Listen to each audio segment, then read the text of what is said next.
Can I have a motion to approve the January 11th, 2024 work session minutes?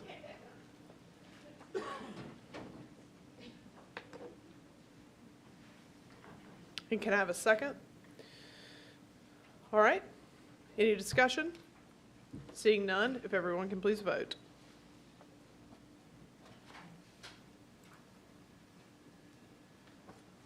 The minutes are approved. I'll turn it over to Mr. Greenwood.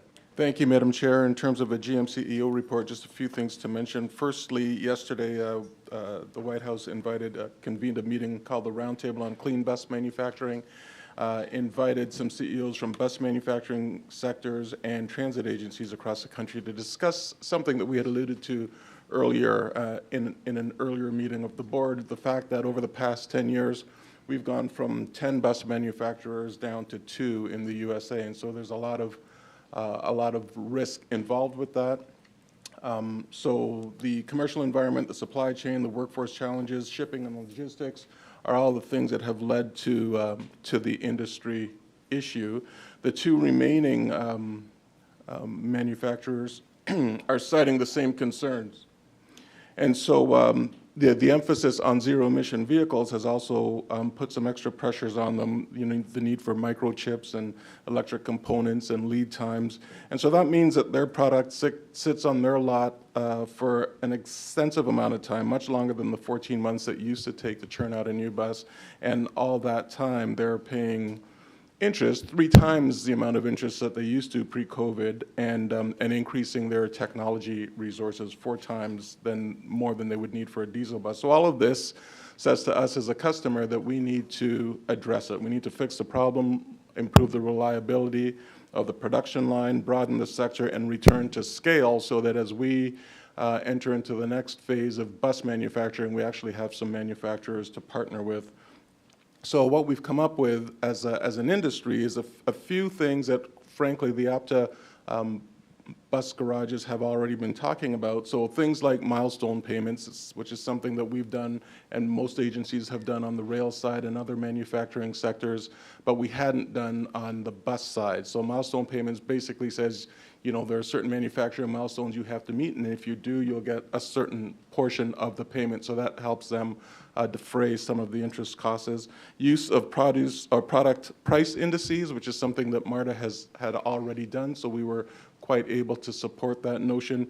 And revisiting contracts that were inked before the pandemic with an aim of being more fair and reasonable in terms of what's happened to those companies since. Now that doesn't affect MARTA because MARTA's bus contract was inked in 2023, so all of those pandemic pressures were already well considered.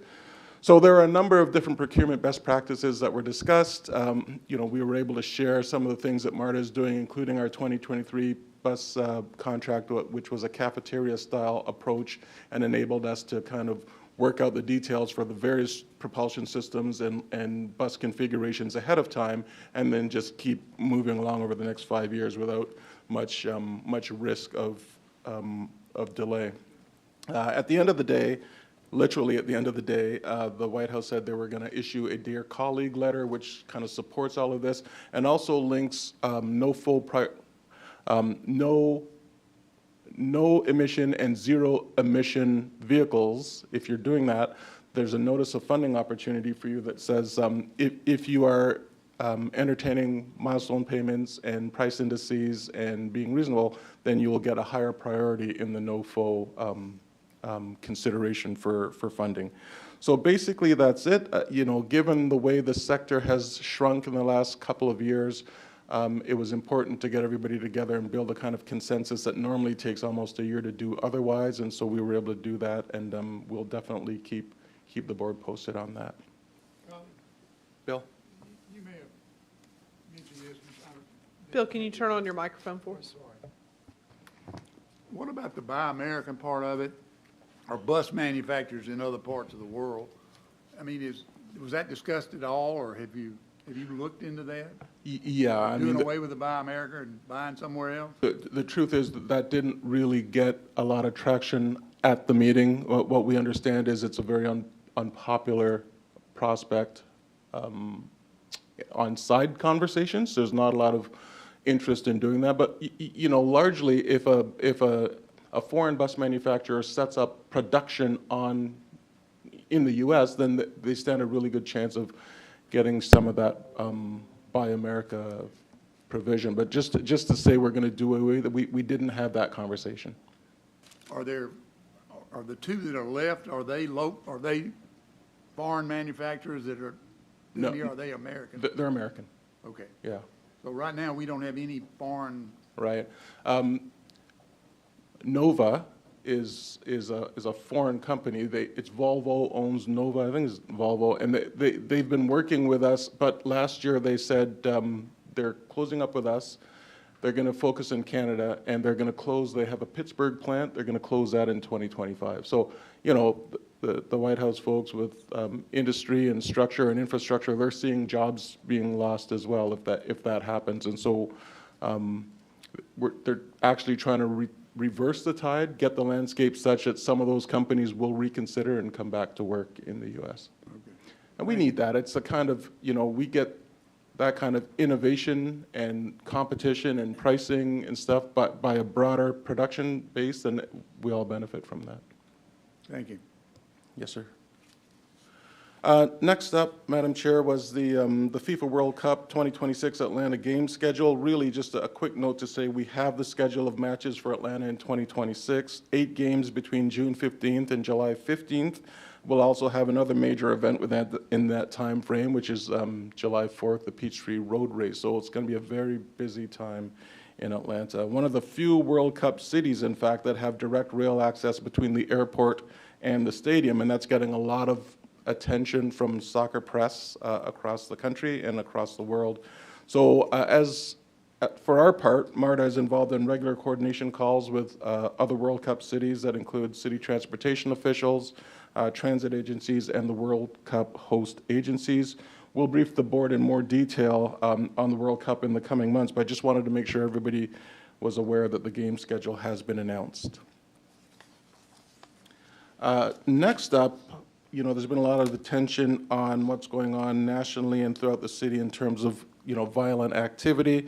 And so we thought it'd be a great idea and a great time for Chief Crair to come up and give a briefing. Chief? Thanks, colleague. Just real quick on World Cup also, we start next week on the 15th with our partner law enforcement agency meetings with the City of Atlanta next week, so we're already kicking those off. Good morning, Chair Powers and board members. It's always a pleasure to come and talk about the great work of MPD and what our officers did in 2023 and what we look at doing in 2024. So we'll get started with the next slide. 2023 saw another significant decrease in crime. Our Part 1 crimes were reduced by 6%, reminding that this is 4 years in a row that we've had a significant decrease in our Part 1 crimes overall. So they're doing a fantastic work. Also with our violent crime, down 15%. So I'm very proud of those numbers. That's a lot of hard work by our women and men, and it reflects on those numbers. Where we saw our challenges was auto theft. Auto theft was a big increase from 16 to 50 for the year. Hyundai and Kia were the driving factors of those thefts. As you know, nationally, they got a lot of bad press and were doing recalls. And we took a kind of a proactive stance and taking the steering wheel clubs that they offered, and we were passing those out to our customers and our stations throughout the year. APD even saw a 60% increase in their auto thefts based on these two vehicles pretty much alone. My youngest son drives one, so I'm always a little hesitant about what happens to his car, but he went and got the recall, so I suggest anybody that has one of these two vehicles to make sure you get the recalls done on the safety features, and we'll talk about what we're going to do in 2024 to help reduce this number. Next slide. As you're all aware, the BIL was passed early last year, and in that is a new language on transit worker assaults. So this is the actual full definition. I'm not going to read it to you, but I guess the difference in this definition and in the past is it includes everybody. It includes police officers, It includes station agents. It includes our contract employees. Anybody that works for MARTA is considered a transit worker under this definition. So this started in March of 2023, and if you'll go to the next slide, NTD is requiring us to report out two different types, non-major and major. Non-major being an assault that doesn't require any hospitalization or any real significant injury to the person. Major requires hospitalization. So if they go to the hospital and get treated at a hospital, we have to report that as a major incident. So next slide, this is, yeah, you can see it pretty good. So this is our database that we're keeping since March. Beginning April 1st of this year, I'll be able to compare apples to apples on our transit operators and operator assaults. But this is the basic form that we use. It gives the name of the employee, the date of the incident, our case number. This will help us follow through with court cases to make sure the victims are represented in court appropriately. Gives the type of charge, and then over in crimes, it's non-major versus major, and then what department that individual worked for. So this is an example of December. The totals were 23 police, 5 operators, and 3 others. So we'll track this monthly, and then I'll be able to report out beginning April 1st how that compares to last year when we started keeping the same numbers. Next slide. I tell you, I'm floored by this. Our criminal investigations unit, I always knew they did great work. But when I looked at the national average of clear-up rates for 2022, which is the latest data we have, compared to what we did last year, the numbers speak for themselves. Homicides were cleared 100%. Robbery 72 compared to the national average of 23. Ag assault 78 compared to 41. 66 on the auto thefts compared to 9. That's just amazing work by those ladies and gentlemen in our criminal investigations unit. So very proud of that. Next slide. Ride with respect in 23. You know, we made some changes a while back, and I think we're starting to see that along with the overtime slide that I'll show you on the next. But just to give you an example, total suspensions per month almost doubled in 23. Same with year-long suspensions, and same with permanent bans. Went from 6 to 12 in 23 for permanent bans. Next slide. This is our double overtime train patrol. So these officers work 3 different shifts just on our train. We started this back in late 2022, and I think we're really starting to see a significant difference when COVID hit and what we saw on our trains and what we see now. And we're still going to continue to work on this, but these are the numbers that they do. Just to give you an example, 600 suspensions in a month, 135 arrests. 135 arrests in a month. But more importantly, the HOPE referrals. They do about 155 HOPE referrals a month. And unfortunately, only 152 accepted for the entire year, but we'll continue to press on that. Next slide. Our plainclothes detail, we suspended that early last year. We had an officer-involved shooting, if you remember, at North Avenue.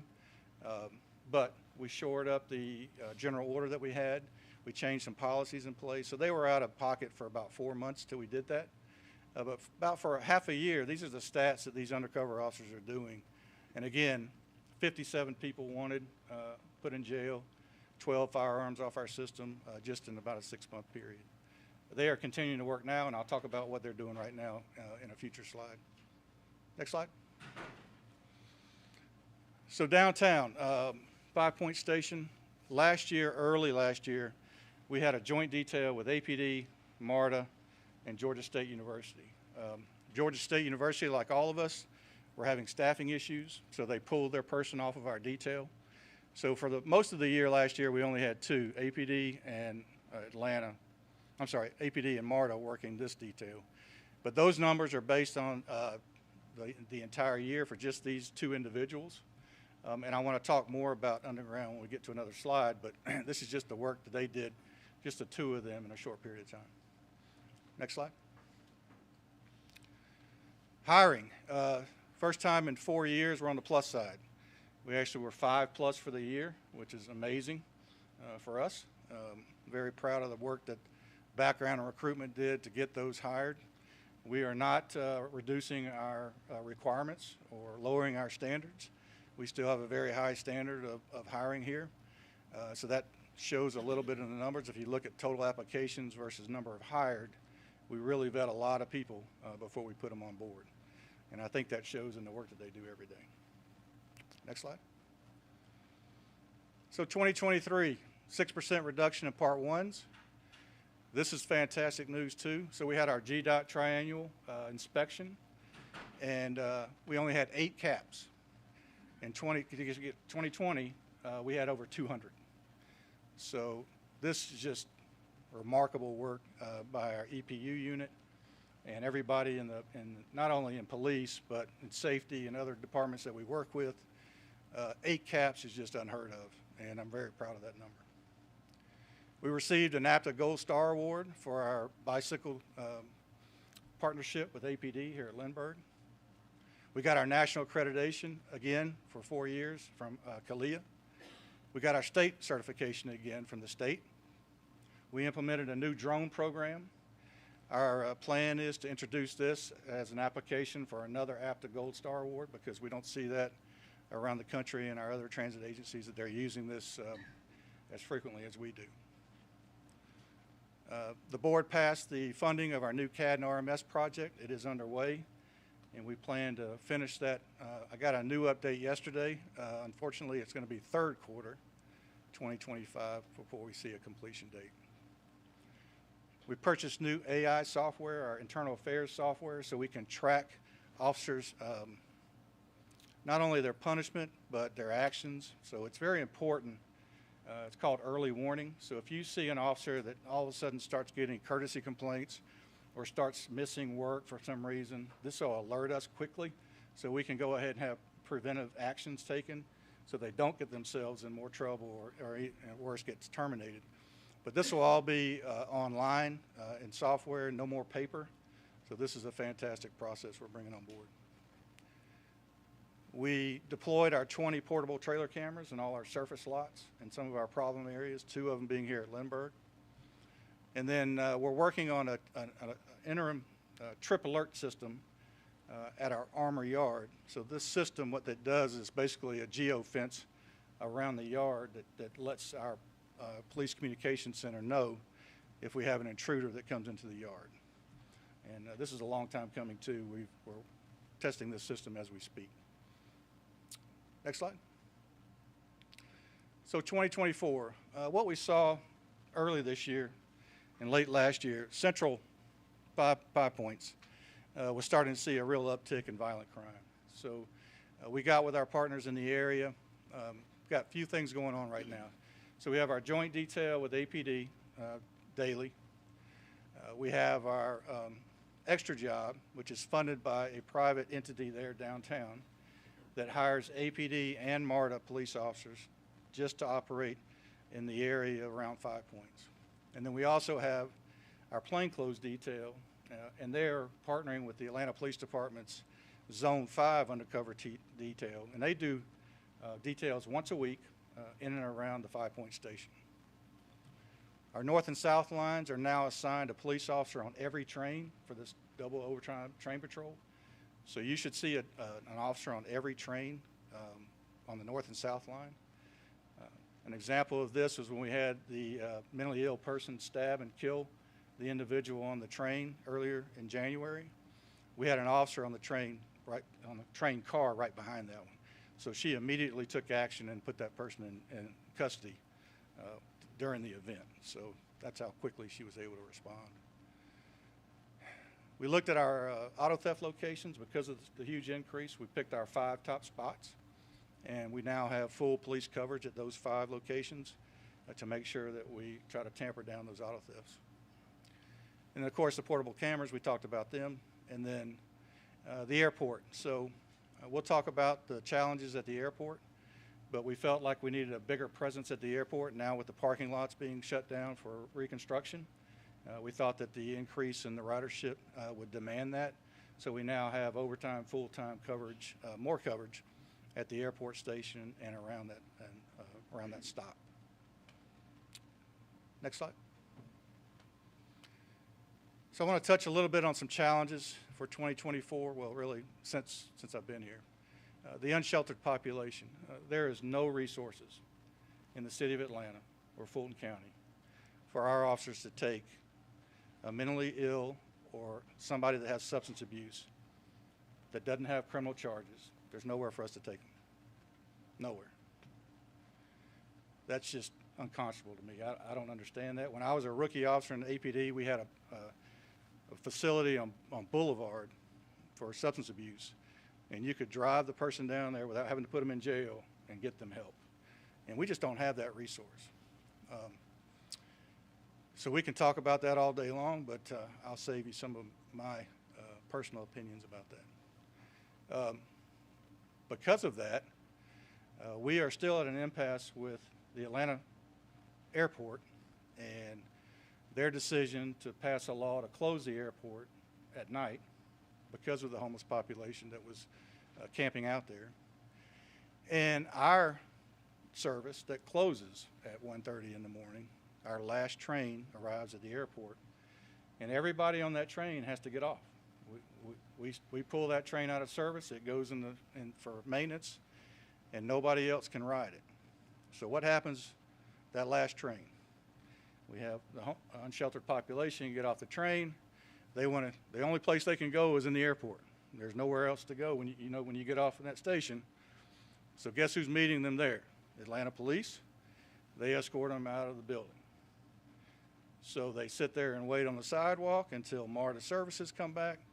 And now the city of Atlanta has bought bulk MARTA cards, and they turn around and give them a MARTA card to get back on our train first thing in the morning. I've talked to Peter about this relentlessly. I don't think we should be able to do that, but he says we have to. But I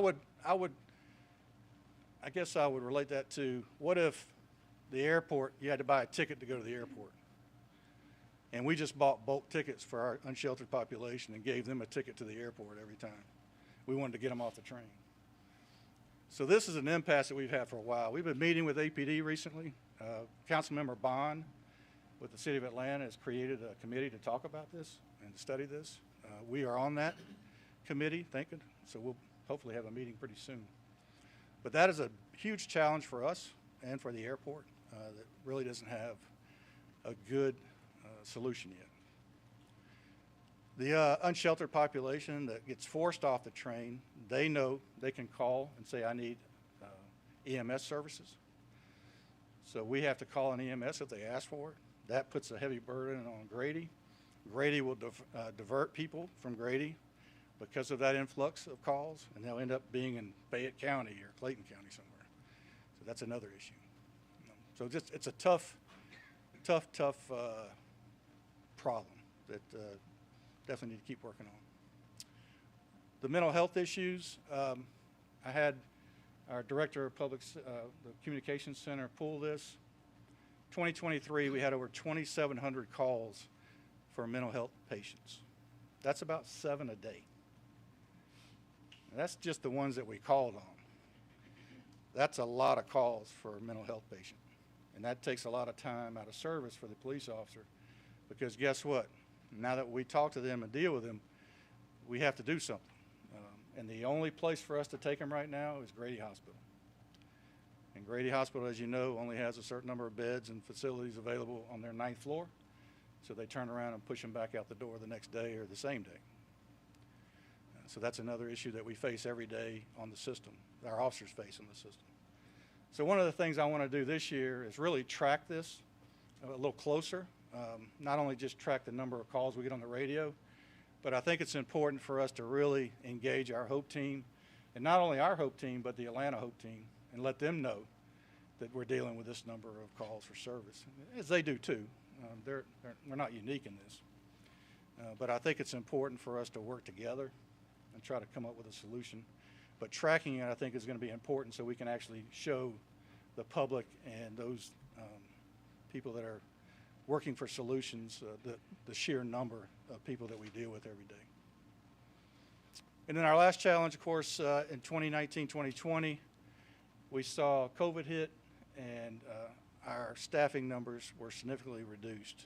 A lot of people left this job because they couldn't work from home. And the ones that stuck around did it bravely and came out here every day without question, and I'm very proud of them. But it did have a significant impact on our staffing. And then, of course, the George Floyd murder in 2020 had a significant impact on the profession itself and people that wanted to come be a police officer. So we're about 150 officers short than we were in 2019. I say that to say, you look back at the stats from the beginning, that's an amazing job the officers have done. So I'm going to leave that with you and open it up to any questions. Chief, thank you very much for that briefing. Can you remind us what the Part 1, I know that there was a 6% reduction. What are the Part 1 crimes? Can you just remind us So you have about? homicide, rape, aggravated assault, robbery, auto theft, larceny other, which is stealing cell phones. So there's 7 of them. And even though I know we saw the definition about the new crime about assault on a transit worker, before that new definition, some of those assaults are included in that Part 1 crime reduction. Is that right? Yes. Okay. So Thank you. there are criminal charges associated with a lot of those assaults. All right. Thank you, Mr. Greenwood. Chief, you mentioned the 5 points interception with the officer that was on the car following and the good work that she did. But shortly after that, a week or two later, we had another 5 points incident. Do you want to just briefly talk about that? So colleagues mentioning, we had an individual right in front of the station on the Peachtree side just began to stab a female at the shelter. Another individual tried to intercede, and he started stabbing him. Well, our officer was walking out of the front of the station and witnessed this going on, and was able to subdue that individual. Being cut himself, he took 10 stitches to his hand, but he was able to subdue the individual and keep him from murdering those 2 individuals. Little did we know, after we made the arrest, this individual was wanted by the Atlanta Police Department for a homicide on January 15th, where he killed a homeless person by cutting their throat. So this was a very dangerous individual that probably could have killed 2 more people if not for the quick actions of our officer there that day. I will also, our last 2 homicides, the one on the train and then the one last year at Georgia State Station, and in this case that we just talked about, all 3 of those individuals had severe mental health issues. The one at Georgia State thought the victim touched his butt. So he turned around and shot him in the back of the head when he was sitting on the bench. The individual on the train thought the victim killed his mother 20 years ago or whatever it was. So he thought he had killed his mother, so he killed him. And then, of course, the individual that we shot and detained for stabbing the other 2, he had just killed somebody on the 15th of January and was in the process of killing 2 more people. So that just goes to show you what we're dealing with that mental health issue. And in my 30 years of doing this, I've just seen the deterioration of services for these individuals. There is nowhere for them to go. There's nowhere for us to take them other than jail. So that takes a significant risk for our public and for our officers. Ms. Hardage. Hi. I've got a couple questions, Chief, but first, thank you. I know what y'all do every day for us, and we greatly appreciate what you're doing. So when you talk about vacancies, on Chart 11, when you were showing us the number of people that you had hired and all, so 150 vacancies, is that off of this, or how many vacancies today are we looking at? So what we've done in the last 4 years is we've given up a lot of those unfilled vacancies to fund other things. So where we're still 150 officers shorter than we were in 2019, what we've done is to fund other things that we're doing with the people that we have. We've given up those unfilled positions. So right now I only have 38 unfilled positions by that chart. Okay. So it's a little deceiving. We still have 150 less officers than we did. However, we've given up a lot of those unfilled positions to fund like incentives for hiring, overtime, things like that. Okay. And So right we now, also, remember, we converted some positions into what we call field protective specialists. yes, I understand. So that Yeah. some of those were used for that too. Okay. All right. So can we talk just a minute about the CNSA app? So you didn't bring it Rhonda, up. where's IT at? You didn't bring it up. So I feel like it's a good and it's a bad thing, but let's just talk about it for a minute. So we have an opportunity to teach people how to use it when they see and say something that they need to report, right? But I don't have the confidence that maybe we reply quite as quickly as we should or respond quite as quickly as we should have. And you can disagree with that if you want to. No, And we certainly don't advertise it on the trains like we should, which I think is an opportunity, because every train I get on, I look for an advertisement for CNSA app. I've seen one in my whole time. Well, we'll certainly correct that. Well, I mean, I may have not some be on the issues. right Yeah. trains, I'm not saying that, but I'm just saying I do look for that, because I think we should educate the ridership.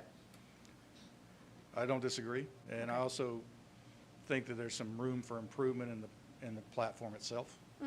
A little history behind that. I don't know if you know the history behind why we got rid of the first one, but there were some very bad decisions made by that company that caused us to do some proactive policing that we shouldn't have done, and we can talk about that offline. But we got rid of that company pretty quickly and went to this company. So I think there's a lot of room for improvement on the platform itself. It should be a lot more user-friendly, I think. Right. And to make people feel safer when they're riding it, that if they do have something that happens, that they could report it, Yes. and then being able to educate the ridership about that. But, I don't know where we stand and all that, but I did want to bring it up, that I think that's a really good, I guess, tool in our toolbox if it's used appropriately. Correct. Thank you. Yes, ma'am. Mr. Worthy? No, Scott. It's me. My light has been on. That's all right. I'm just going by the order of what I had. All right, Ms. Well, I Scott. think that it hadn't, Rita used to sit here, so your board probably. Sorry. deserved it. Thank you. My question is, first of all, thank you so much for the presentation. On page 13, it says top 5 auto theft locations. What are they? Or were they purposely left out? I could tell you offline. Okay. I don't want our bad guys to know where those are. Thank you. We'll see if this one's right. Ms. Blakely? Awesome. So that was part of my question. Well, let me back up. So thank you guys for everything that you do. It's really a tireless profession. Also, I would like to request a document that translates all the acronyms for those of us who aren't in police. It reminds me of our attorneys who just throw out acronyms all the time. We should do that ASAP.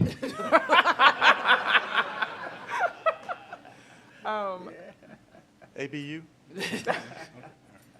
So, and I don't know how much you can speak to it, but as far as the full coverage versus what we were doing before, what's the difference? What does the full coverage mean in those areas where we had The parking decks? the 5 hot spots? So previously, we would just kind of do like checks of the parking deck with our mobile unit, just drive through and go to the next location. We didn't have a permanent presence in that garage or that parking Gotcha. surface lot. Okay, Because of the volume of the thefts, we're putting somebody there full-time. gotcha. Okay. So they Thank never you. leave. Understood. Thanks. All right, I still see that Mr. Worthy's light is on, so I don't know if that's Ms. Scott or now it's Jen. It's me. All right, it's Ms. Ide. Thank you. Thank you, Chief, for this presentation and for all of your work. And we've talked about a couple of gruesome, scary crimes, but overall, MARTA's exceptionally safe to ride, wouldn't you agree? I mean, I think sometimes we need to, I think it's important to say, too, the city of Atlanta is significantly down in violent crime, too. So let's not, doom, it's not all doom and gloom. Like I said earlier, this is the 4th year in a row we've seen a reduction in our Part 1 crimes. And that's just kind of unheard of in our profession. So, yes. yeah. I mean, I just know when I talk to, my teenage and young adult kids, sometimes they'll say, oh, MARTA's scary. And I'm like, it's exceptionally safe to ride MARTA. It is, you're safer on a MARTA bus or a MARTA train than a lot of other places you go in the city. So I did just want to say that and thank you for your work on that. Absolutely. I also, being a City of Atlanta rep, it does catch my eye every time 5 Points, there's an incident there. And I'm assuming that your numbers capture not just people inside of the station, but people on MARTA property? Correct. Right, and my guess is that a fair amount of the interactions with law enforcement are people who weren't necessarily riding a train or a bus. That's fair. Yeah. And that's why we have the joint details with our partners. So APD provides their undercover folks and and we work together in that area weekly. Yeah. And I think Georgia State is on the cusp of bringing someone back. Okay. Because they're starting to see an uptick a little bit on their campus. So, yes, it's fair to say that the majority of the cases made in and around the station are not our normal commuters. Yeah. So I'm glad that the city of Atlanta Police Department is doing a joint effort on that, and Georgia State, because it's really not necessarily a MARTA No, it's Issue. all hands on deck. issue. There was something else. Happens to me too. Oh, goodness. It'll come to me and I'll ask you. But I do have to ask, since Ms. Mullinex isn't here, about the dogs. How are the dogs doing? Well, she'll be happy to know that we have reduced our overall allocation by 2 for fiscal year '24. So, but we did include a new spa in the new budget for '25. That's awesome. they should be And I good to hope, new dog transport, armored vehicles also. Oh, it came to me and then it disappeared in my brain again. It'll come back. I'll put my light back on when I think of my last. Okay. Oh, I know what it was the homeless issue. And I really do hear you speak with passion about that, and I share your real frustration. And when I was at the city, I was frustrated that there's a little bit of a ball bouncing back and forth of, is it the county's responsibility to, take care of health care? Is it the city's responsibility? And it ends up falling through the cracks and being nobody's responsibility. So, I think to the extent that we as board members, particularly City of Atlanta and Fulton County, can be helpful and on that, I would like to be, because it's just gone on for years and years that there's a gaping hole there. And I do think that the city, they have done some things as far as 311 and, different ways of dealing with it. But the bottom line is the resources aren't there to care for people. So I appreciate what your department is doing. It is definitely not your responsibility. I mean, there should be easier places to take people and get them the help. I'm assuming, Mr. Andrews, that there are legal issues with not letting people ride the train during hours and getting all the way to the airport, or requiring them to get back on a train and ride somewhere they may not want to go. And we're just a little stymied on they're allowed to ride out to the airport on the last train. And yeah, and I think what Chief was talking about, right, are the passes, and we don't discriminate on who can use the pass. And, it's tough having a conversation with somebody like Chief, who just, sees everybody for who they are, and just says, why can't we just use these for the people who are actually going to use them for benefit? But the hard thing is we just, it's kind of hard to pick and choose who's allowed to use a pass that's got a monetary value on it. And we don't want to get into that, of making that decision based on how a person looks. It's a slippery slope from there. yeah. As far as, folks who are riding the train, once we're going out of service, they got to get off. It may not be where they want to be, but when we're going out of service, they got to get off. And Chief and the team have done a good job of trying to get them services. They don't have to take them. They usually refuse them. And, we continue to work through that. It's Yeah, I mean, I feel like several years ago, the city put some effort into offering people a ride back to Gateway who were at the airport, but again, you can't make somebody get on a van and go somewhere they don't want to go also. And Chief can correct me, but we'll take them. We've done a couple of different things in the last year. So initially, we worked with APD once they closed the airport at 11. So what we took the initiative was, okay, College Park is the last stop before the airport. okay, if you want to go to the airport from this stop, last train, you have to have a ticket or you have to have an ID card showing you work there, right? If you don't have one of those two things, you're getting off here. We tried that for a while. It's very labor intensive. Yeah. You have to go to every individual, things like that. And then you're putting them off in College Park. You know, and College Park's not really happy about that. So is it fair to College Park to do that? So we've tried that for a while. When it's cold, we get with APD on the warming stations and try to navigate that. APD would come up and meet us at College Park and transport some of them back to Gateway if they wanted to. They didn't have to. Very few people took them up on that offer. Now they're doing it from the airport because we stopped the detail at College Park. So now you're seeing an average in the winter, like the report night before last, there were 44 people taking off the last 3 trains that hit the airport. That's everybody, though, so that's not just unsheltered people. So if you even say half of that was unsheltered, so 20 people ended up at the airport and were asked if they wanted transportation back to Gateway. About half of them took it. There were a group of individuals that stayed on the sidewalk all night. So, because once you get to the airport, there's no getting off the property, really. Yeah. On foot. So it's, you know, and the Atlanta Police Chief and I, we've had meetings about this, and we don't want to be adversarial because it's both of our problems. So we don't want to turn this into a APD versus MPD thing. So we're trying to come up with some solutions to bring to this committee that Councilmember Bond has created. So we're hoping that we'll get something resolved. All right.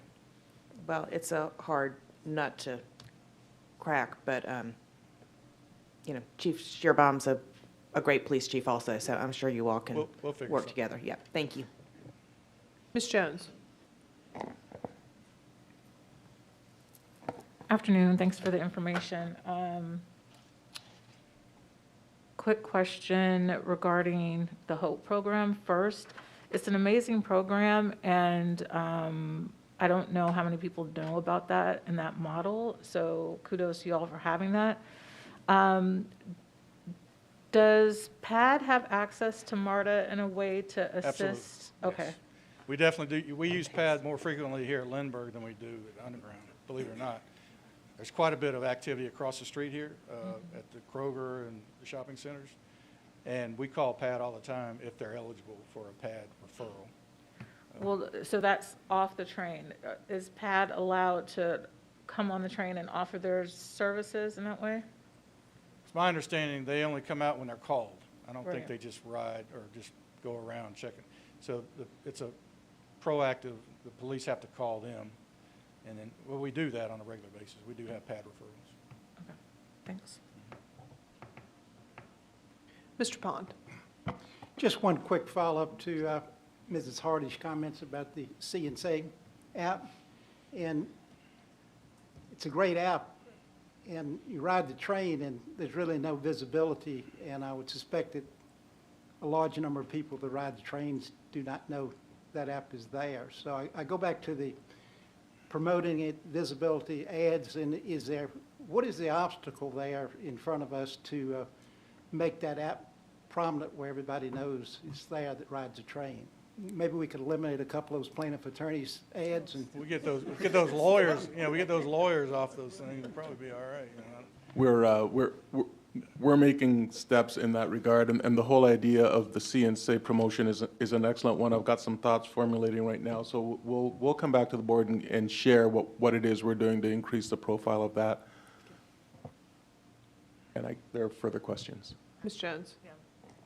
Follow-up question to Mr. Pond's question. Actually, I see the CNSA signage all the time, so I don't know if it's just because of where I'm originating. But with that, can we actually get more signage about the HOPE program? Because I've never seen any. I'll certainly take that back to Lyle and the team and make that happen. Thank you, Chief. Thanks very much. And I just want to underscore, for all the important things we talked about, one of the things that we really wanted to get across here in inviting Chief up today is the fact that, yes, we know that crime is serious, and every time one occurs, it affects us all. It's something that's clearly happening on a national scale, but to Director Ide's point, you know, transit is a managed environment. You've got cameras, you've got people, you've got MPD, APD in a concentration far greater than you would, you know, at large in the community. And those two 5 points examples point to that, you know, the ability to kind of intercede or follow up as quickly as we did. And we know nothing's perfect, but we encourage you, please, to continue in that regard. Absolutely. Thank you. Thanks. Next up, and finally, we have a briefing on the FY24 financial highlights. Mr. Greg Patterson and Mr. Christopher Jackson will highlight the operating and capital programs in turn. Thank you, Greg. Thank you, Mr. Greenwood. Okay, well, good afternoon, Madam Chair, Mr. Greenwood, and members of the Board of Directors. It is my pleasure to present MARTA's financial highlights for the second quarter ended December 31st, 2023. Next slide, please.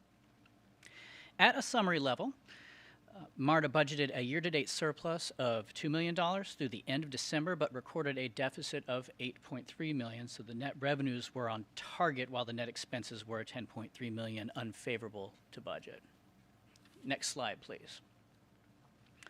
On the revenue side of the equation, sales tax is favorable by $7.2 million due to the continued positive economic conditions and inflation rates we've seen in the region. Ad valorem tax is $500,000 lower than forecast due to the timing of the payment in the receipt of that from Fulton County. Specifically, the check was lost in the mail, so they issued a replacement. This specific issue will be resolved by the next reporting period. Farebox revenue at this point in time is $5.8 million unfavorable to budget. I will take a moment to unpack that one. Upon examination of this trend, we identified about $2.6 million in year-to-date unrecognized revenue due to reporting error from Breeze Mobile 2.0. And so we actually received the revenue, we just weren't recording the fact that we received the revenue. So we are processing a correction right now that will be reflected in the February highlights for the month of January, and it will revise the deficit we're seeing to be about 7.7% under the forecast. I'll note that the correction isn't going to be just the $2.6 million. It'll be actually a $2.8 million adjustment. In fact, it's already recorded. We're already seeing it in the financials for the close of January. That's because it included a portion of unrecognized revenue from the prior fiscal year 2023 as well.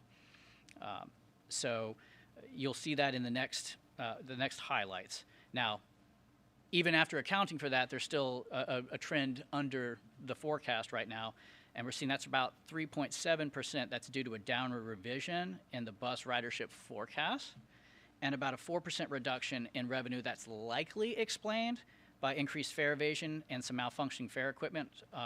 It's evidenced by a reduction in Breeze taps per APC-based boarding that we've been observing. So that's the fare revenue piece. Finally, in other revenues, we are about $800,000 below forecast due to the timing of the alternative fuel rebate. A portion of that, about $1.5 million, has already been received. The remainder is expected by April of 2024. With respect to year-to-date expenses, salaries and wages are favorable by $6.1 million, and that's primarily due to higher than forecasted vacant positions. We forecast 6% vacancy in our budget, and we've been teetering between 11 and 12% vacancy month after month.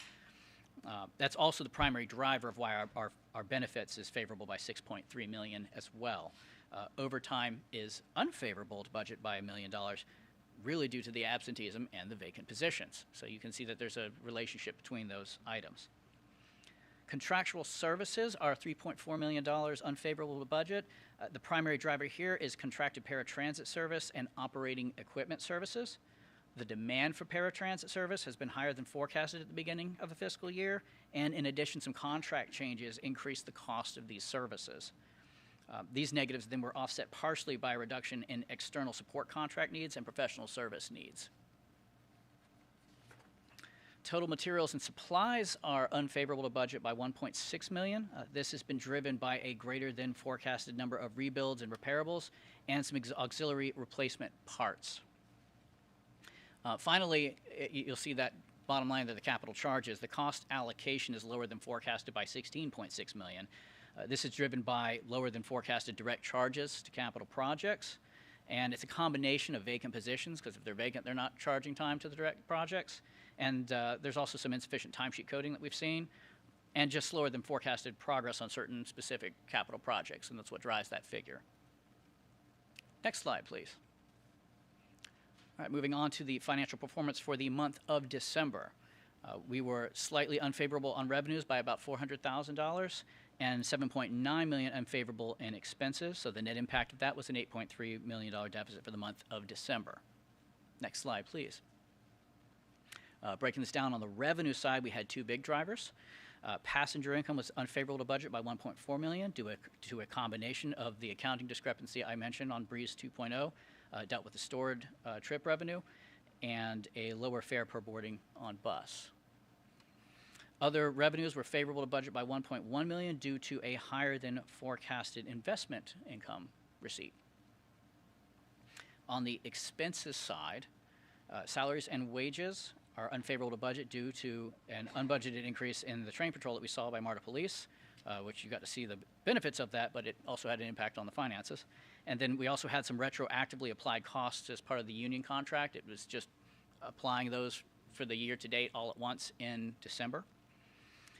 Total benefits are higher than forecasted due to an increase in healthcare claims that we saw in the month of December. And contractual services are $600,000 unfavorable to budget due to the cost of operating equipment contracts and buildings and grounds expenses. And those were offset by some favorable professional services and external support contracts. Total materials and supplies for December are $600,000 unfavorable to budget, driven by that higher than forecasted repairable and rebuild need, as well as the timing of some track and structures expenses.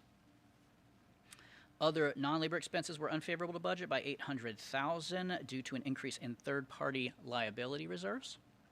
And then lastly, the capital charges were $2.4 million unfavorable for the same reasons listed on the year-to-date review, not enough direct charges to our projects and some of the capital, on the capital projects and vacant positions.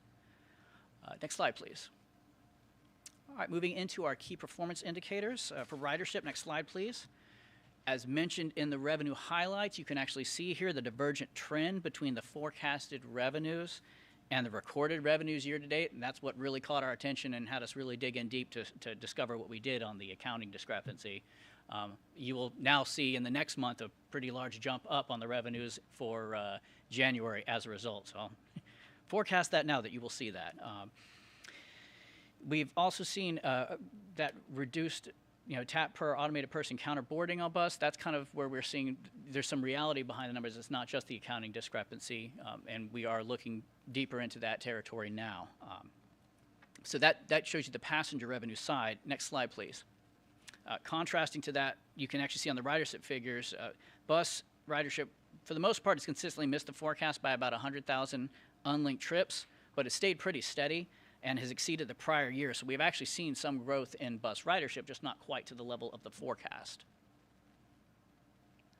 Next slide, please. And then for rail ridership, it shows that we have met or exceeded our rail ridership forecast for the fiscal year, as well as the prior year performance. Next slide, please. I will now hand the presentation over to Mr. Christopher Jackson to present the capital highlights. One quick question before you go. Absolutely. On the monthly report, other non-labor expenses are above budget largely due increases in third-party liability reserves. What does that mean? So it's a combination of the workman's comp and or any personal injury type suits. So whenever we have an incident that happens that there's a liability accrued for that, we record it as an expenditure for the anticipated liability as that's worked through the cases.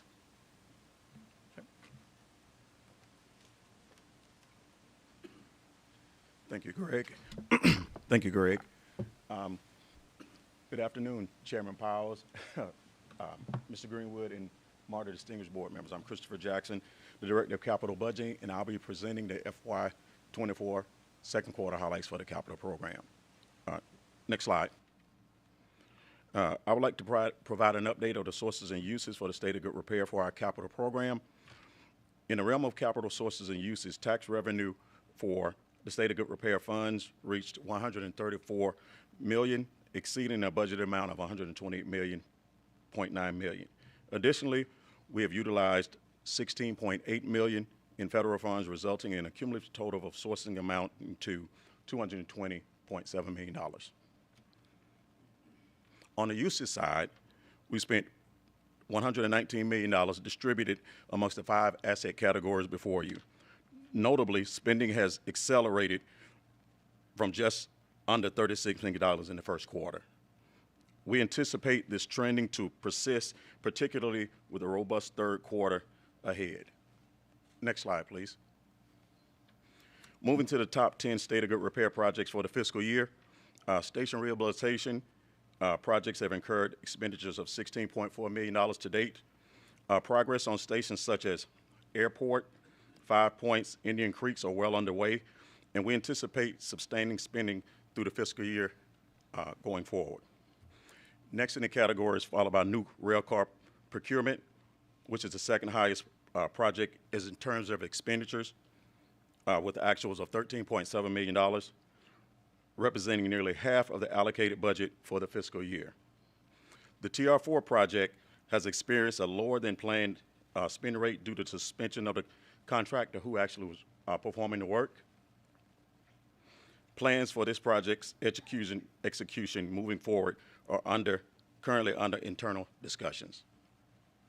The bus procurement project is slightly over budget, and that's attributed to the procurement of additional training equipment. The Clayton County Maintenance Facility is in its final design stage, with preparations for a demolition construction package set to be advertised soon. Notably, this represents the SGR, the State of Good Repair portion of the project funding, with the details on the Clayton County portion to be discussed in subsequent slides. Lastly, under the MARTA site relocation, we anticipate increased spending in the coming months as the move to Uptown facility is planned at the end of the third fiscal quarter. Next slide, please. I got a question before you move beyond this slide. So help me understand the I-285 top end BRT expense again. Kind of explain to me what that was for. You may have mentioned it. Okay. I know that we're trying to do some progress in that particular space, and I'm not. Yeah, so that budget was established back when we had actually, well, a year ago now, when we thought it was roughly the 10 million that we would need for the year. Yes. We actually cut checks of 5.9 million. That check went over to the ATL. So that's all we will pay for this year. There may be some smaller soft costs to support the project, but we actually will be adjusting this budget down because we set the budget before we knew exactly what our amount would be to the ATL, and the ATL makes those payments. Okay, so that's the expenditure for the conceptual drawing and designing and of the 285. That is correct. The initial piece. planning contract that we had solicited, for, and I believe it went to CDM Smith. Yeah, okay. Good MOU. All right, thank you. All right, appreciate it.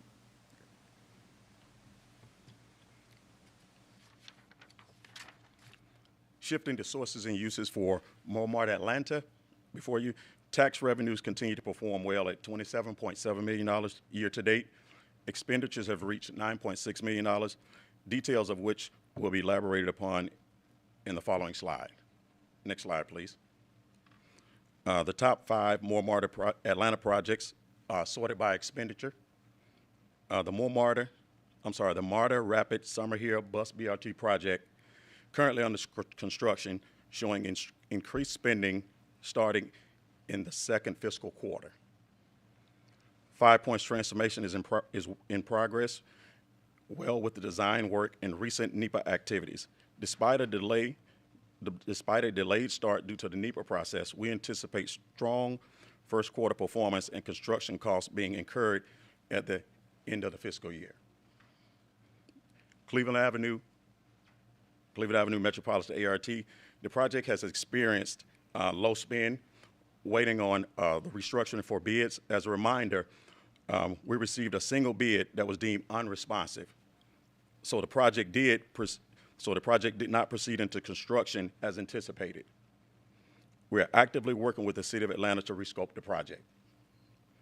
Other projects are in various stages of planning and transitioning to final design, such as the Streetcar East project.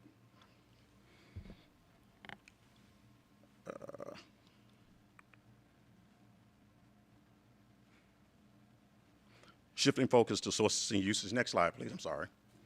Shifting focus to sources and uses for MARTA Clayton.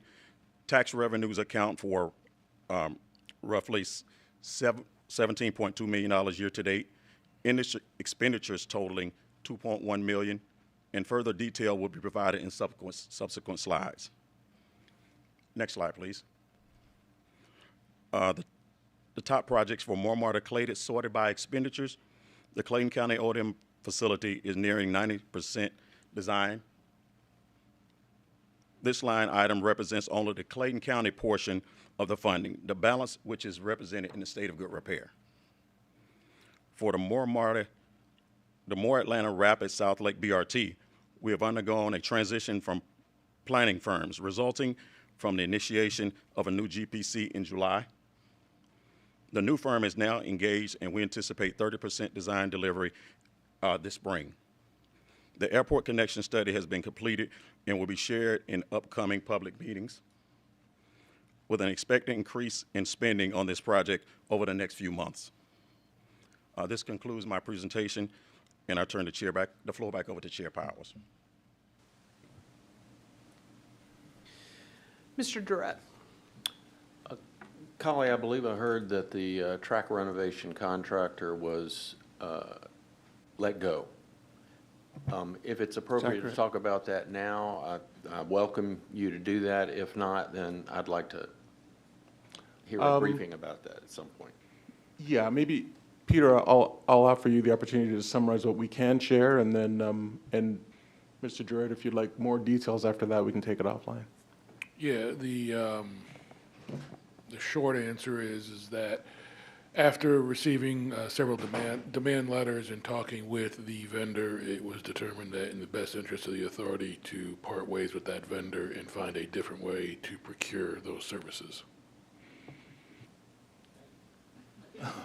More to come. Thank you. Ms. Jones. Yep, thank you for the info. Slides 8, 9, well, yeah, 8 and 9. Is there a way to explain the trends in the revenues? It looks like there was a sudden spike last year and then a couple of dips. Do you have any explanation for those trends? So let me try to ask more specifically. Are you talking about just the spike of the revenue versus the drop being between February and April? Yes, specifically, and just generally, is there a trend in ridership that's able to be explained? Certainly. So now we're speaking just to the revenue, not necessarily the ridership itself. What we actually saw in February was an accounting error. It was a double booking of a certain revenue line item. And so that was reversed and corrected in April, which is why you saw those two large, the spike and valley in that. So that was that's referring to an accounting anomaly. The forecast on revenues itself, which you see is the red trend line there. There's a seasonality to that. You see usually during the winter months there's a dip in ridership, so we also forecast a dip in the revenue receipts as well. I guess that's the largest speak to the trend relative to revenue. The other note I'll make is if you take a look towards the latter part of the year, there was a start of a decrease in revenue. That's earlier to my mention that we had some unrecognized revenue that we're only now recognizing in January of this year. So that dip you saw there is because some of the stored value, I'll put it in as quickly as I can, stored value on some of the fare products in Breeze Mobile, we recognize the revenue once that tap goes through. So they may store the value on there.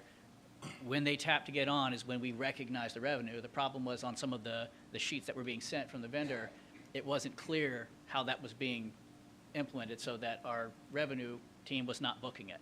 So that has since been identified, corrected. They're booking it correctly now. we've got a procedure in place to address it. But that's what was driving that element there. Now, does that address your question? It does on the revenue side, but still have a question on the ridership side. Okay, we want to advance to the ridership slides themselves. I might have to call Let me take a shot while Rob's coming up. I will say that we've looked over the last 3 years specifically and longer more generally, but there's a perennial pattern in December, around November, December, that the ridership does drop on bus and rail, and that continues that way until about January, February, where it starts to come up again. So over the past 3 years, we've been able to see that consistently. Does that answer your question? What specifically about the ridership is your question? Yeah, I just didn't want to assume that it was strictly because of the weather. I didn't know if you had noticed any other patterns. Yeah, as Mr. Greenwood pointed out, during December, November, with the holidays and schools being out, ridership tends to dip. And then in January, for example, we had a fair amount of bad weather this year, cold snap, rainy, that also depresses our ridership as well. And we see that year after year, so we can incorporate that into our forecast. Thank you. Mr. Pond. You've got a large global program with lots of different moving pieces, and looking at money spent to date is a way to look at that program. But on many projects, I'm not sure dollars spent is the best way to look at progress. And I'll use Summer Hill as an example, or maybe the 5 Point Station. The larger part of that budget is on the back end of the project, so you may show you're behind on dollars spent, but you might be ahead of schedule or on schedule for the end date when that project will be delivered. So I would think it wouldn't apply to all of these projects, but I, as a board member, would be interested in, and let's just use Summer Hill as an example, and I know Carrie's team has dates in mind, but for some of these higher focus projects, having a date, because I think people can relate to dates more so than dollars. And very simplistically, if we're going to finish this in July of 25, then that would be a date to focus around. It would be very meaningful. Now, with that said, I know things slide with all of the issues and delays and et cetera, so it's no way in the world you're going to hit all of these dates on all of these projects, but having a date in mind for some of these projects would be helpful, I would think. Yes, sir. Thank you, Director Pond. You're absolutely right. We have had a conversation to this, on this point late last year, and I know that Carrie and her team are working on a different way of presenting this information. So I don't know if Carrie has an update on that thrust, but you're absolutely right. We do have other indicators that will not only compare us to where we are at year end, but where we're supposed to be at the time and point. Yeah, so to your point, we've actually done an update of the dashboard. It's going through final review right now through our external affairs group. So we should be putting, just the normal dashboard that we had previously with our fiscal year numbers and life-to-date spends for all of our projects will be going up. And there are completion dates that are on that dashboard as well. So you should be seeing that shortly. And just to respond from a big picture, you're not going to hit all of those dates. I mean, the reality when you have a program with many projects, there are problems that things slide. You just mentioned one where the contractor was delayed for whatever reason. So, I mean, that's not necessarily indicating you're not doing a good job if you miss some of those dates. But yeah, we strive to set dates, though, now that incorporate more contingency. So we are, being very open on what the contingency is that we're carrying. When we make these commitments, especially on the federal projects, it's really important that we commit to an end date, and that includes schedule contingency, not just financial, cost contingency. So we're working that as we look at all of our projects now and trying to accommodate that. Some unknowns, NEPA processes, we don't know until there's a class of action that is actually given to us as to what that schedule may look like. We have some good guesses, and that's what we build into our schedule. But you're correct. I mean, we hope to set these dates and strive to hit the dates as best as we can, though. Mayor Floyd. Oh, I wonder what stage we're at in the City of Atlanta audit, or what's going on, and how much, are you still providing them information, and what stage are we at with that? And I'd also like to know how much time the Finance Department is spending in response to requests from that firm. So we can get you the time or an estimate on the time. We have been trying to get folks to put their time in to track it. Currently, we're still providing documents as interviews go on. We've had, 5 or 7 rounds of interviews with different departments answering questions. We still have a few more that we're going to walk through, but I think we're coming to the tail end of it, and then it'll be in there. They'll have all the information they need to provide whatever report they plan on providing.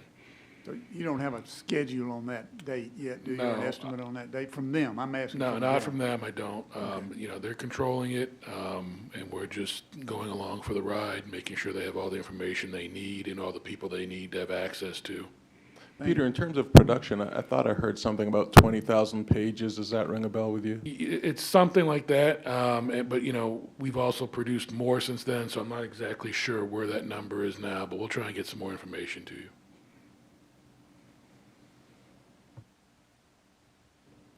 Thank you all very much. Thanks, Christopher. Thanks, Greg. And finally, Chair, just some upcoming events. We have the board committees and board meetings as are in your dockets. We also have the Riders Advisory Council on Wednesday, March 6th, the MAC meeting on Tuesday, March 12th, and the APTA Legislative Conference coming up in D.C. on April 7th. And in addition to that, we have the APTA Transit Board Members Seminar in San Jose on July 13th, as well as the APTA Transform Conference in Anaheim on September 29th. And with that, Chair, I'll return the floor to you. Thank you, Mr. Greenwood. If I can have a motion to go into executive session for the purposes of litigation. Chair Powers, I have a quick question before we do that. I heard Ms. Scott mention Transit Equity Day. Carly, did we do anything with that this year? Yeah, we had a number of engagements for Transit Equity Day. MARTA did the wrapped bus. We participated in a number of events. Leading up to that, as you know, Director Frierson and I went out to the King Center and joined Ms. King for her book signing and spoke about the commitments and the cooperation between MARTA and the King Center, et cetera, et cetera. I have, to piggyback on that, was that in reference to Transit Equity Day, which is the Rosa Parks event, or was that in conjunction with the King holiday? Yeah, in conjunction with the King holiday, but also for the Transit Equity Day, we had the wrap bus outside of the venue, and I'm not sure if anyone else in our marketing team is here to speak to the specifics, but we did participate in Transit Equity Day. It made the news. I saw it on television that night. Thank you. But it didn't make the news as part of Transit Equity, because we didn't receive any information, at least I didn't, on the board in regards to Transit Equity Day. All right, thank you. All right, thank you. Can I have a motion to move into executive session for the purposes of litigation? We've got a move and we've got a second. All right, all in favor, please raise your hand. Okay, thank you. We'll be moved into executive session.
A call to order the February 8th of 2024 MARTA Board of Directors meeting. First, Mr. Andrews, are there any public comments to report via email or voicemail? There are not. All right.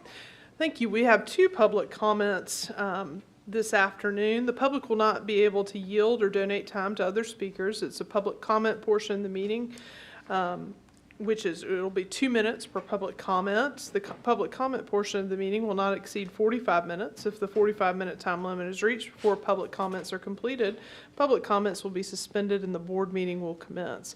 Public comments will resume at the end of the board meeting. First, we'll hear from Mr. Britt Dumas. Good afternoon. Good afternoon. Good morning, good afternoon, all that stuff. President Britt Dunhams for Amalgamated Transit Union. Basically, I came today to basically address the previous email that I sent out to the actual board. One of the things that we talked about was a no vote of confidence in the current contract that we actually have. So during our recent membership meeting, our membership cast their vote, and they expressed unanimously that they didn't have confidence in this actual contract, the CEO, and the leadership of the senior team as far as implementing this actual contract. The decision, it actually reflects a situation where the membership is seeing a lack of trust. They actually have a relief of the company commitment to honor this contract in the terms of it and to ratify it, something that the membership ratified and something that this board actually voted on. Some of the key things of this situation that created a situation of frustration, anxiety among the workforce, and leading a loss of confidence in the leadership ability to address and resolve the issue effectively. Some of the examples are the discipline guidelines, the protection against assaults, one being for not only the customer, but the employee, but for the customer as well.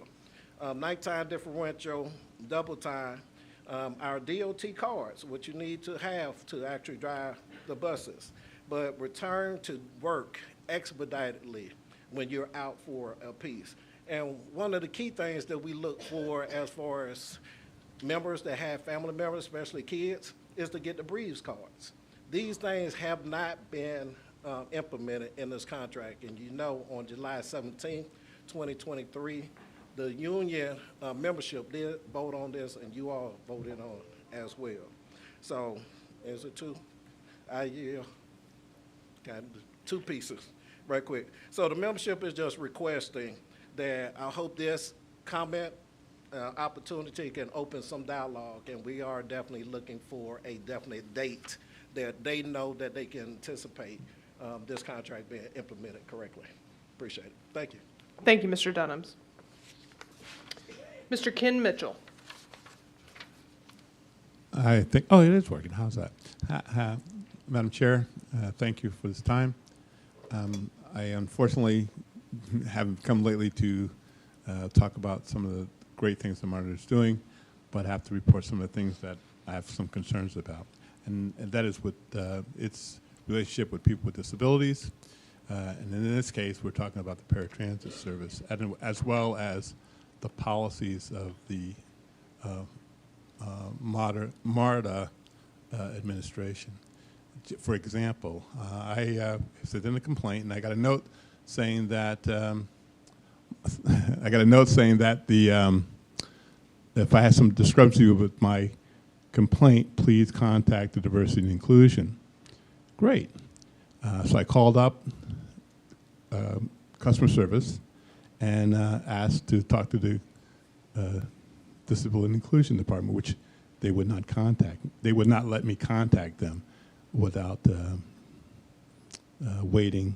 So what they did was they said that they would contact them for me, and perhaps they would call me back. So that was a couple days ago. I still haven't heard from them. That's a barrier for people with disabilities. And some of the things that you might already know about the paratransit service right now is that there's rides that are not showing up, constant late times, constant no-shows for the paratransit department, unable to follow the policies and procedures that are described in your handout, the method of complaining or sending in a complaint form, sometimes I would say not accessible. So there's a number of things. My last thing I would like to say to the board is that the people that we have evaluating the service are not the people who actually use the service. It's mostly of MARTA employees or people that MARTA has picked and not people that are part of that particular community. So hopefully in the future you could maybe have a little bit more people who actually use the service are the people who are trying to be part of the solution. And yeah, that's all I have to say for right now. Thank you. Thank you, Mr. Mitchell. That concludes public comment. Can I have a motion to approve the January 11th, 2024 board meeting minutes? If I can have a second. Any discussion? Please vote.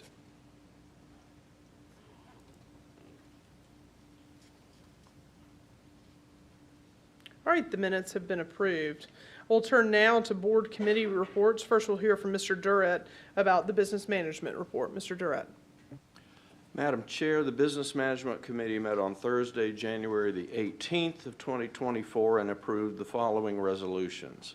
A, resolution authorizing the modification and contractual authorization for Secure 800 Model 40 maintenance support, RFP P47416.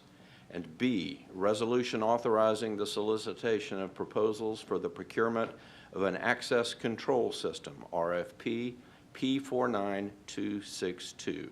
I request approval of these resolutions. If I can have a second. Any discussion? All in favor, please vote. Jennifer, did you mean to vote no? No, I didn't. My contact just fell out. Okay, thank you.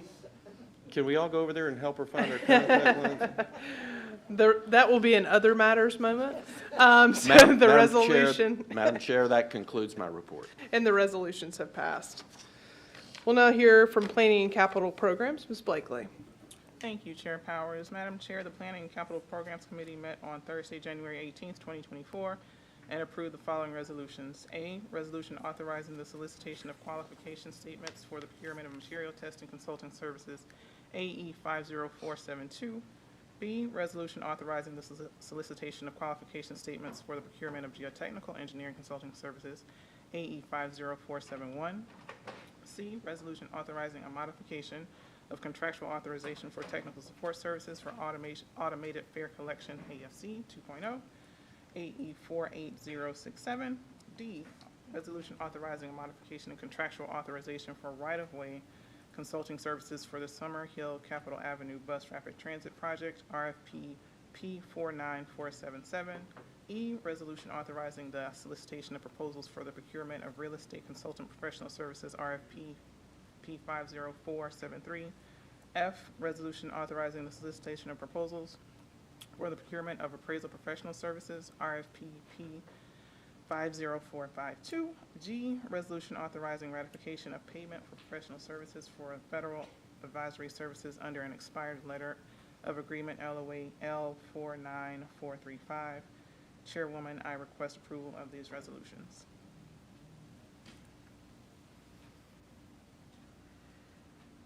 The resolution has been moved and seconded. Any discussion?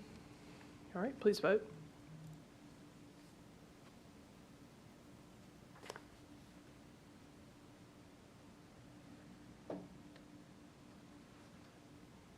All right, the resolutions have passed. Item 2, the committee also received the following briefing. H, proposed service changes for April markup. Madam Chair, this concludes my report. Thank you. All right. Thank you, Ms. Blakely. We'll now hear from Operations and Safety, Mr. Pond. Madam Chair, the Operations and Safety Committee met on Thursday, January 18th, 2024, and approved the following resolutions. A resolution authorizing the award of a contract for procurement of small AC motor overhaul and repair services, IFB B50273. B, a resolution authorizing a modification in contractual authorization for body-worn cameras, video storage, and accessories, RFP P47663. I request approval of these resolutions. All right, the resolutions have been moved and seconded. Any discussion?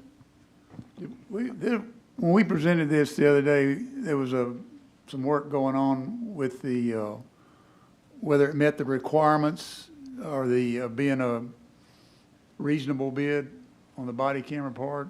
Al, do you remember? Did we get that? I recall that internal audit was going to review the. Yeah. the Did we ever? Did you get that or? We have Emil right here. All right, Emil, if you'll come on up, please. Oh, I'm into discussion now. Or did we get it? Thank you, Ms. Powers. The answer is yes. We completed the audit. The audit was favorable. The consultant worked with us in very good faith and, provided everything we asked for. Thank you. Any other discussion? All right. Hearing Madam none. Chair, this concludes my report. Well, if we can vote first. Hearing Oh, none, please excuse me. vote. And Mr. Pond, did you mean to vote against? Yeah, absolutely. Someone dropped me off the list, so, All right. yes. You're there. Oh, there we go. Okay. All right. The resolution's passed. Thank you, Mr. Pond. Finally, we'll go to external relations. Ms. Scott. Madam Chair, the External Relations Committee met on Thursday, January 18, 2024, and received the following briefings. Eggs and Issues, BRT Simulation, very nice pictures. Rail Car Reefing Project, very nice pictures. Madam Chair, this concludes my report. Thank you, Ms. Scott. We'll now move to any other matters. If there are any other matters to come before the board, I'll take a moment first. Mr. Dunham's, I think, may have stepped out, but certainly appreciated the opportunity to meet with Mr. Dunham's and 3 other of the members of ATLU, along with Mr. Greenwood and several members of MARTA staff last week to continue that communication and to continue to address concerns when we're speaking of the implementation of the contract. And, there's still those notice of intent meetings that are still ongoing, but we're certainly welcome personally the continued communication and openness that we've had an opportunity to do just last week. That's all I had. Anybody else? Yes. In regards to National Transportation Day, we actually, Congressman Hank Johnson, who sits on the National Transportation Board, was in town over the weekend, thought he would be able to attend on Monday, but he was not. But he sent his chief of staff from his Lithonia office to talk about the bill that he's sponsoring across the country in transportation called Better Communities with Transit, and it's getting a lot of traction across the country. This is the second time introducing that bill.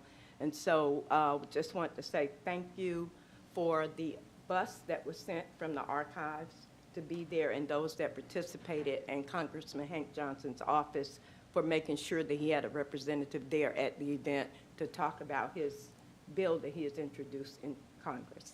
Thank you. Thank you. Mr. Dredd, all right. Any other matters to come before the board? Okay, with that, the board meeting is adjourned.